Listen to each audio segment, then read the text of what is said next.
I'm Steve Wiggins, and this is the Groundworks Ministries podcast. Today we're reading from the book of Leviticus, chapter 24, so let's focus on verses 10 through 14. Now the son of an Israelite mother and an Egyptian father was among the Israelites. A fight broke out in the camp between the Israelite woman's son and an Israelite man. Her son cursed and blasphemed the name. And they brought him to Moses. His mother's name was Shelomith, a daughter of Dibri of the tribe of Dan. And they put him in custody until the Lord's decision could be made clear to them. And then the Lord spoke to Moses, "Bring the one who has cursed to the outside of the camp, and have all who heard him lay their hands on his head, and then have the whole community stone him." Leviticus chapter 24, verses 10 through 14. You know, the sole aim of the book of Leviticus is to communicate the importance of being sanctified, that is, set apart. And sanctification is stressed for both the community and for the individual. Therefore, when anyone presumes to desecrate the Lord's name, the penalty must be ruthless.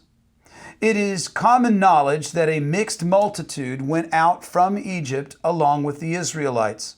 And the mixed multitude represented two spiritual realities. Number one, many in Egypt, apart from the Hebrews, believed in God, and they desired to follow him.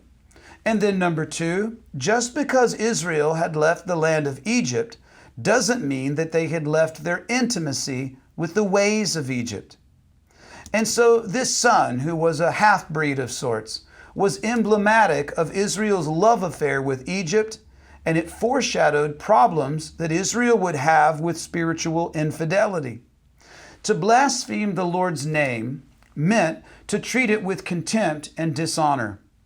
Unorthodox, that is, the non-messianic rabbinic commentators remark that this man's genealogy is recorded to impress upon the Israelites that a man's life is not alone to do with as he pleases.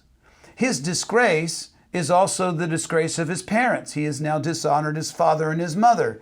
It's also his disgrace of his tribe. He came from the tribe of Dan through his mother. And it disgraces the people of God.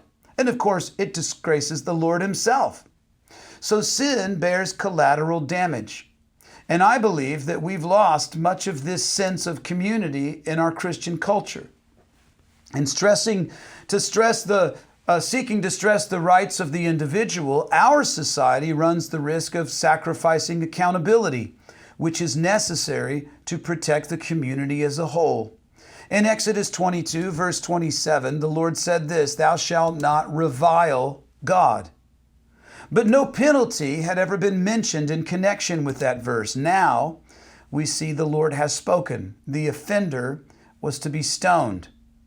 Notice how those who were direct recipients of the blasphemy were literally told to have hands-on participation in executing the Lord's judgment. It's not just, hey, I don't want to deal with it, so I'm going to take it to the Lord and let the Lord just strike him dead. Again, the people were called to be personally concerned in the offense, inasmuch as the blasphemous words had fallen upon their ears. And they were therefore discharging their duty by bringing the culprit to justice.